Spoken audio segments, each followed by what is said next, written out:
be here. I'm ARB, also known as Arthur Rowing Bear. I will be talking about this cursed machine. I work at a company called Moving Castles. We're a game studio for the research and development of autonomous worlds. I have a quick definition of autonomous worlds. If single-player worlds emerge out of personal computing and multiplayer worlds emerge out of client-server computing, then the definition of our organization is that autonomous worlds are the new games and worlds that are made possible by P2P computing. I also want to say that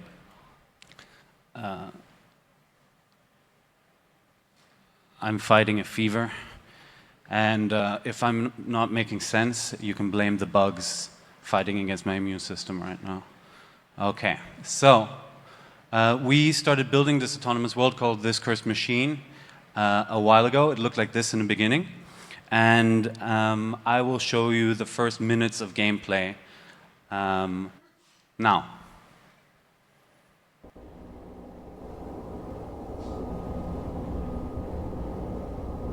Can you make it a bit darker?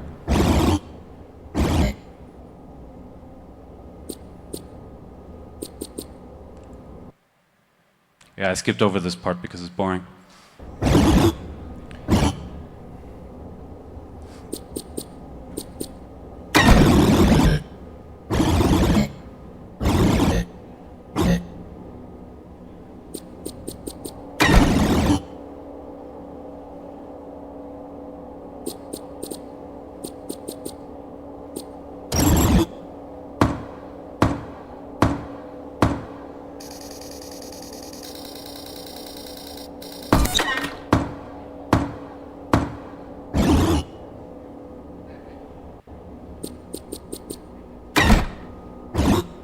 Bugs. Bugs, bugs, bugs.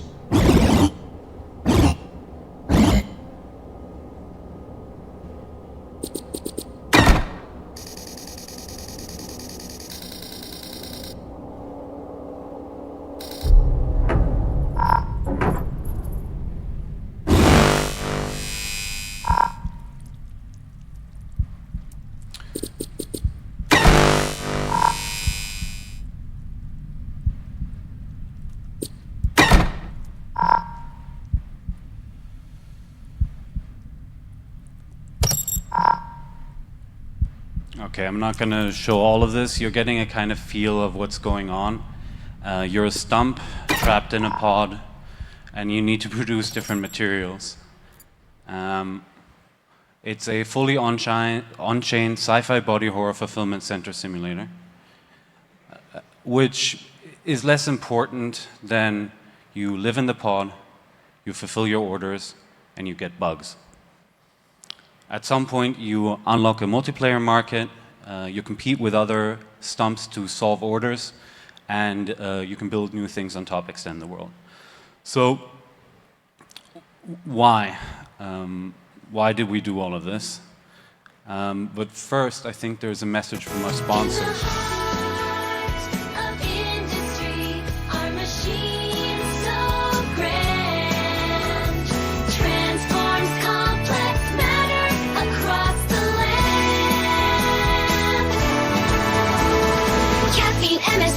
And plasma powder in hand, our cursed machine makes everything planned from waste to worth in our expert command. Okay, dear TCM, how did you do this and why?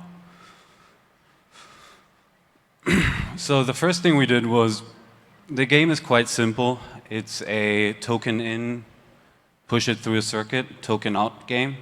We created a vast material map, and so if you take bugs, for example, you input bugs, you input them into the rat cage, you put the rats from the rat cage to the burner, you get dead rats, and there's a lot of them. Okay, composability, tokens. Second thing is narrative composability, which is even more important, I would say. So what's great about building within a cursed corporate environment is that a Excel sheet is lore consistent. This has advantages over other worlds. It makes it really easy for people to contribute to it, and it kind of blurs the barrier between user-generated content and what we do. It also makes our job really easy. The next is LARPing. So everything we did was in character, which means that, oh yeah, diaper is an order, just so you're not confused. We did everything in character, so the Telegram chats, the Twitter, everything was done in character, as we are also employees at the same company. We're just the middle managers, and we are blaming other, the corporate overlords, etc. The third thing that was important was to embrace, fourth thing, to embrace failure.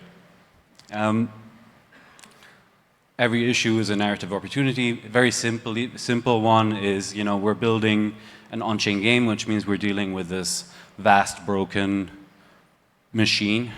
So the game is about being trapped in a vast, dysfunctional, broken machine. But also this applies to more things, as you will see. So what happened? A lot of things happened. We launched, and players started building different things. This is a kind of overview of the different organizations, the different stump initiatives that emerged. Someone found out that, the orders for stumps to create different materials, the smart contracts were open, so they created a site called Stumpfmakler, where you can buy materials from the stumps. Different companies started emerging that sold and cornered parts of the market. We had our first issue. Evil hackers started stealing the bugs we had wanted to give to the good stumps who were joining the game. Very bad evil hackers. So we gave a grant to 2 new insurance companies, which were player-led, which gave predatory loans to new bugs, new stumps, so they could now play the game. Of course, this would bite them in the ass later. There's a second company. We also, at some point, the medical records of the stumps got leaked. Oh yeah, Frolic built an answering machine. I don't know if the sound works. Thank you for calling the SEUMP Unemployment Hotline. Your call may be recorded for quality and training purposes. Please hold while we connect you with Bugs. Order Fulfillment Center. So this was built by a player. And it reads the smart contracts and reads you the current orders. You can actually call it now. There are 6 jobs available. Job order number 86461. We need 79. Okay, we're not going to do all of this. But... Okay, then we had another hack. Someone stole all the bugs. So we went out with an official statement. We started telling the stumps that they need to get ready for the war against the hackers. And we did it. We beat the hackers. Actually, it was me DMing the hacker and asking him to return all the funds, which he did. Also, we had a corporate partnership with TSMC. And this is a video. Can you turn up the music?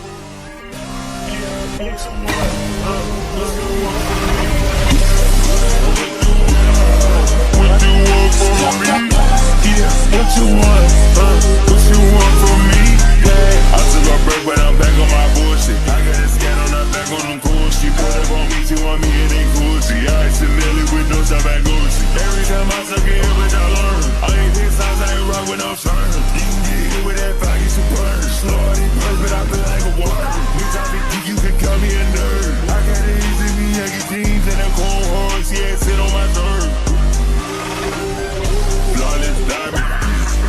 Bitch, I be high with the gas of the burn. I was just nodding off in that party, yeah, bitch, I done ran over the curb. Bitch, I'm gon' pull out that sauce and I turn up. You knew what I say, but you know that you heard me. 24/7, we get just 7 and 11 double, cause my bitch ain't been blurred. My money's home, my money fast, my money big, my money sturdy. My pussy gon' pull up, I'm long range, 10 up 30 times, yeah, calling them curves. My head clean, I don't gotta do nothing.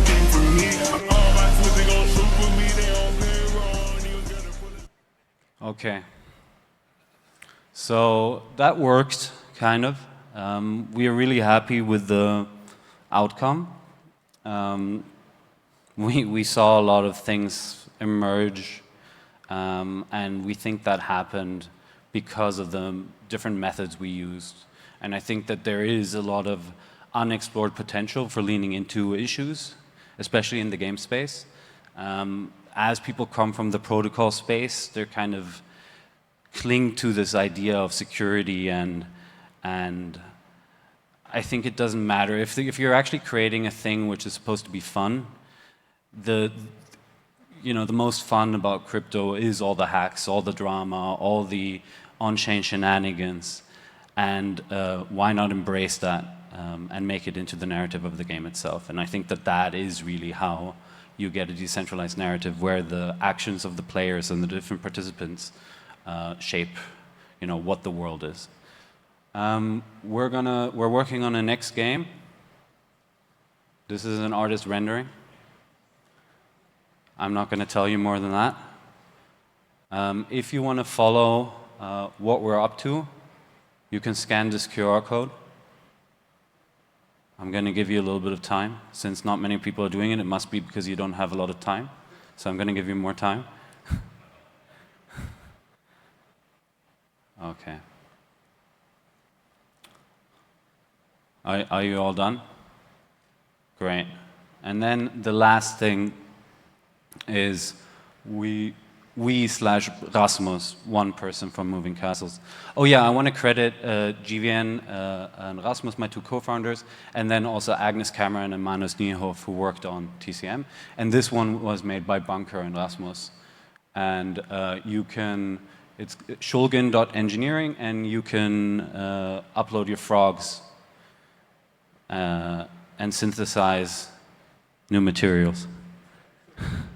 It's available now, and it integrates with ZooPass. Okay. The URL is shulgin.engineering.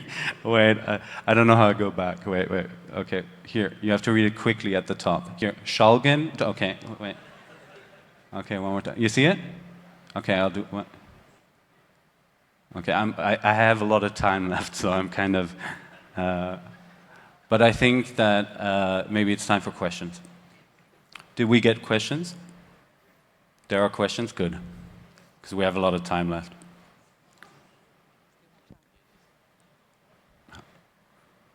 How do I do this? All right. A big applause for ARB, who, despite being sick, came here and present all of this. And don't be shy. Please bring more questions, because the first one is not really a question. It's just like, thank you. And then the second one would be, what's your favorite material from the map? I think the first question is really important, and I like it a lot, I must say. Thank you, whoever asked that. I agree. I am persevering. My favorite material from the map? I don't know. There's a lot of good ones. I will think about it a little bit. Does anyone in the audience have any favorite materials? Adrenochrome is pretty good. Neuralink is good, yeah. Yeah, the mold stuff is also pretty good. There's a whole, I like the whole oil, what's it called, material map unlock. That was great. Petrochemicals. Electronics was good. Yeah. Why Redstone? Yes, of course, I didn't mention that. We worked together with the beautiful Lattice company, and this was built on mud.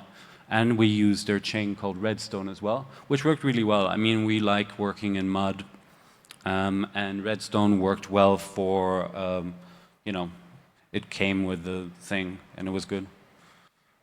I'm not super opinionated about chains. I think it worked really well, and we like working with the Lattice team. Who's the best player?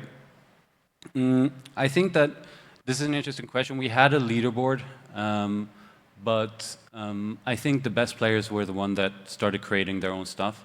I think Frolic built in the API, which was cool. That was a great player achievement. And I think that, yeah, the players who extended the game and extended logics were the best players. Are there other projects? Okay, here's a lot of stuff here. How did you build it? Mud.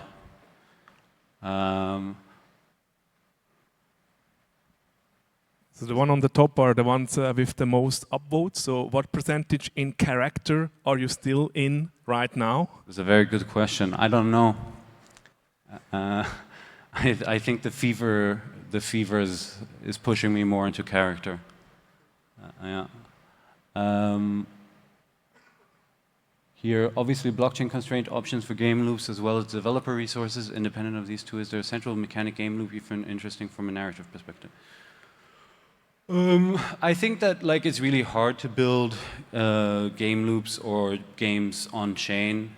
I think you can do a lot of like classical games when you start doing obfuscation or ZK stuff. Otherwise, it really limits the game space. I think that TCM worked for the time we ran it, but it also was basically a captcha with a faucet at the end. And then we did a bunch of wheeling and dealing around that to extend the game life of that. I'm currently, I find like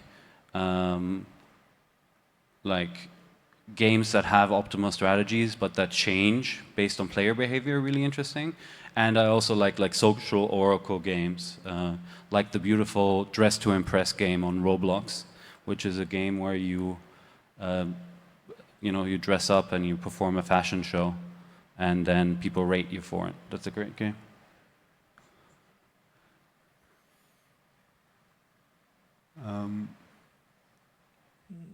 The next would be, are there any other projects that are along the same lines of emergent blockchain narrative? I don't know. Are there? Does anyone? No? Do you know any, GBN? Are there any more?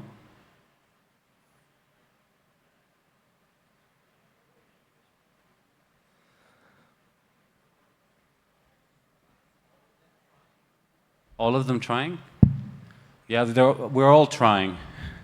I think that maybe games are too afraid to lean into the failures. I think that maybe is like a unique thing about our game. And I think if more people were able to do that, we could have more emergent narratives. I think that's basically the somewhat chaotic kind of core message of my talk, is that, the people feel like they have agency over worlds if they can break them.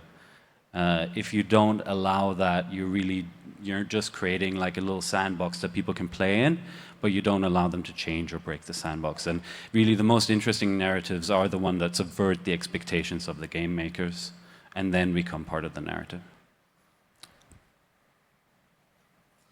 All right, then the one that actually interests me a lot is like, how did you build it, the whole thing?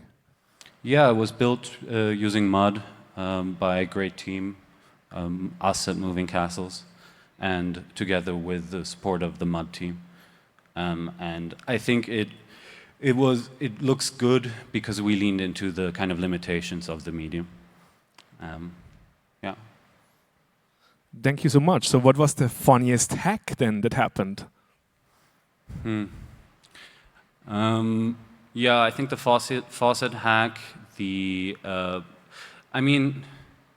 yeah, there was all kinds. There was like a lot of people like trying to break the game and then me kind of begging in DMs for them to return the funds. That happened a bunch of times. The good thing is we just were the central bank for the token anyway. So when someone like hacked or tried to speculate on it or something, we just increased inflation. So it was worthless. So we did a bunch of stuff like this, and that was fun. We basically, the trick is just to demotivate so much that they give back the tokens.